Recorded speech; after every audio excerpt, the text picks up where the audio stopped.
புரட்சி தமிழர் எழுச்சி பயணம் புயலா உருவாச்சே. பல வருஷம் கழிச்சு நினைச்ச கனவு நிஜமா நடந்தா. இந்த மின்கம்பத்திலாம் ஏறாதீங்க, மின்கம்பத்தை தொடாதீங்க. ஏன்னா நீங்க மழை பெஞ்சிருக்குது, கொட்டு மழை. நான் வரும்போது நினைச்சிட்டே வந்தேன், வர்ண பகவான் இன்னைக்கு மழை பொழிஞ்சிட்டு இருக்காரு. நான் கிட்டத்தட்ட 37 தொகுதியில் நான் போய் பேசிட்டு வரும்போது எல்லாமே அப்படியே பனித்துளி மாதிரி மழை பெய்யும், வரவேற்கும், மழை நின்றும். அதே போல வர்ண பகவான் இந்த பகுதிக்கு மக்களை சந்திக்க வேண்டும், அவரோடு பேச வேண்டும் என்ற நல்ல வாய்ப்பின் அடிப்படையில் வர்ண பகவான் மழை பொழிந்து நின்று உங்களை காணுகின்ற பாக்கியத்தை கொடுத்த வர்ண பகவான் அருள்புரிந்ததற்கு நன்றி. இந்த பகுதியை பொறுத்த வரைக்கும் இன்றைக்கு பட்டுக்கோட்டை என்றால் அதிமுக கோட்டை. பட்டுக்கோட்டை அதிமுக கோட்டை. இந்த எழுச்சி பயணத்திலே மிக ஆரவாரத்தோடு எழுச்சியோடு, அதுவும் நான் வருகின்ற வழியில பார்க்கும்போது மலைப்பாரி தலையில ஏத்துக்கிட்டு குழந்தையை இடுப்புல வச்சுக்கிட்டு பார்க்கின்ற காட்சி அதிமுக வெற்றிக்கு இதுவே சாட்சி. மழை பொழிகிறது ஒரு பக்கம் கூட்ட நெரிசல், இரண்டுக்கும் இடையிலே நம்ம சகோதரிகள் எங்களை வரவேற்ற காட்சி.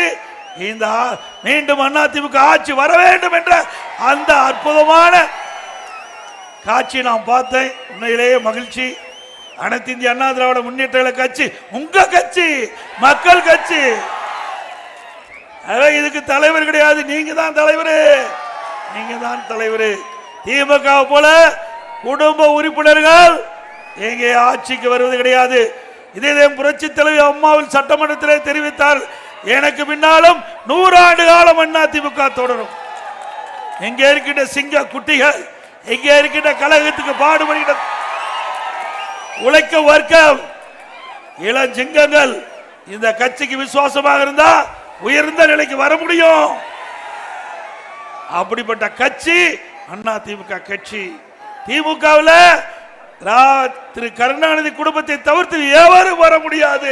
அந்த குடும்பம் திமுகவை பட்டா போட்டுக்கிட்டது. அது திமுக கட்சி இல்ல, கார்பரேட் கம்பெனி. அந்த கம்பெனியில குடும்ப உறுப்பினர் மட்டும்தான் அந்த கட்சிக்கு பதவிக்கு வர முடியும், ஆட்சி அதிகாரத்துக்கு வர முடியும்.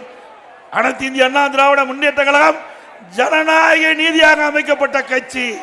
பொன்மனச்செம்மல் புரட்சி தலைவர் எம்ஜிஆர், இதயம் புரட்சி தலைவி அம்மா, இருவரும் தலைவர்கள் உங்களுக்காக தொடங்கப்பட்ட கட்சி, மக்களுக்காக தொடங்கப்பட்ட கட்சி. ஆகவே மக்கள் என்ன எண்ணுகிறார்களோ அந்த எண்ணத்திற்கு ஏற்றவாறு ஆட்சி செய்கின்ற அரசு அதிமுக அரசு. தமிழர் எழுச்சி பயணம் புயலா உருவாச்சே. பல வருஷம் கழிச்சு நினைச்ச கனவு நிஜமா நடந்தா.